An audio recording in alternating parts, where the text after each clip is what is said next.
Well, the first thing I want to say is how proud I am of Coach Helton, who just walked out of this room. What an unbelievable job he has done with our football program. I told my wife this morning, you go 31-1 in a season and you do the second best coaching job on the Hill this fall. It's been incredible what Tyson's done and his staff has done, and it's so much fun. Again, I'm a Western Kentucky coach, but I'm a WKU fan as well, and to see the transformation that they've taken and the growth. If you're a coach at heart, that's the part you love about this, is seeing the growth in teams, and so it's been really, really cool as a WKU football fan to see what they've done. As for our team, just super, super excited for them and the week that we put together down in Houston, and to win that thing and win it on Rice's home court and win it in the fashion that we did it, just continues to reaffirm what this team has been about all year, and I'm really, really proud to bring that championship home. What's the difference in these matches? You played 2 5-set matches. The last one I know went even further than that mid-set, but just the difference in the teams and just playing them again and what you've learned from them. Yeah, well, the difference is very minimal. I mean, we're both very deservingly top 20 teams in the country, and I think our team has just kept a competitive, aggressive mentality. I think that's been the sliver of difference in the matches. And, I probably 30 times in that match yesterday said, let it fly. Let it fly. Just let's go be as great as we can be, and it'll either be enough or it won't. And our kids stayed loose. We really got put to the test mentally. In that fourth set when we were up 24-21 and end up losing that set in that environment. But between sets 4 and 5, our kids were good, and they were a little chippy. They were disappointed that we let that one get away, but the mentality never changed, and we continued to play, and it's just a really, really composed group of kids. What are you learning from this team whenever you can look at them and just say, let it fly? Because I think you approached that first match without pressure there to begin, so kind of the same thing here. You got the postseason locked up. It's just see what happens with it.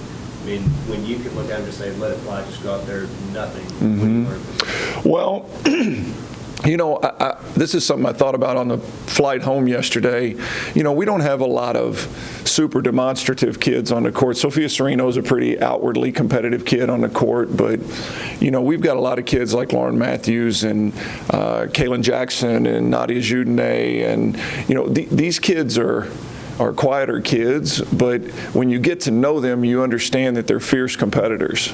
And when I look around at the individual makeup of our kids, you can see talent and you can coach kids to be better players, but there's this intangible of when those bright lights come on, and some kids shrink and some kids grow, and we've got a large group of kids in our locker room that when those bright lights are on, it brings out the best in them, and man, that's a lot of fun to coach. What do you do this week now? It's just kind of waiting. You don't know what's coming. Sleep.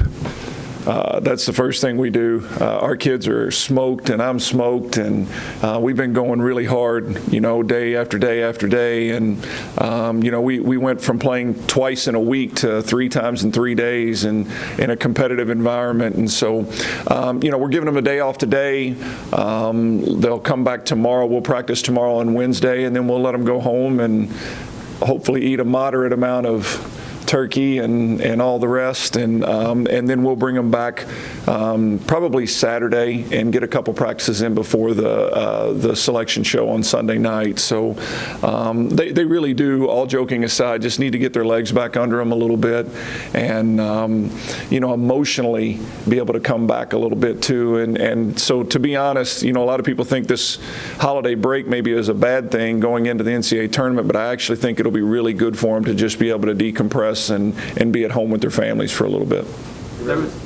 There was a tweet from Todd Stewart detailing the credentials from this team in terms of earning a first-round home match in the NCAA tournament. And whether or not that happens, we'll find out on Sunday. But what would it mean if this team got to host a match in person round? Well, there's been a lot of things that have happened over the last month or so in our program that has really meant huge steps forward for our program. You know, the crowds we had in here for the last 2 home matches, and, you know, the crowd that you envision that would show up in Diddle Arena for volleyball if we were to host would be something special to see. And certainly I think it would be an advantage for our kids. But, you know, that's for somebody else to decide. We've had a great year. There's other teams that have had great years. And, you know, that's my least favorite question over the next week or two is where do you think you're going to go? And that part I don't have any part of. And you know, we've done what we can as a team.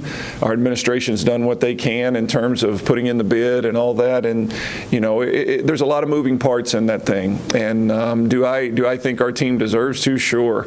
I bet you could find about 40 other coaches that think that their team deserves to as well. And you know, but we've proven that we're awfully good here in Diddle Arena, and we've proven we can go into hostile environments and play. So that's one of the things that I won't spend a lot of time on. We haven't talked to you since the superlatives came out.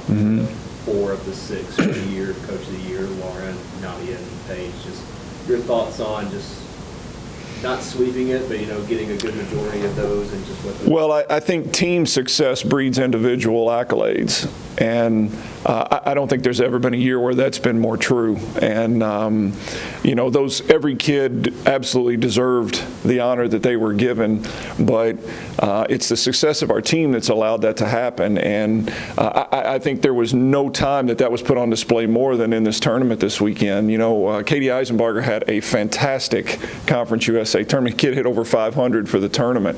Kaylin Jackson had a fantastic tournament. We have so many kids on this team that in another environment might have the spotlight on them, but they want to win at a high level, and they're all together. And so everybody understands that everybody's success is relying on each other, and I don't think there's ever been a team where that's been more true than this one.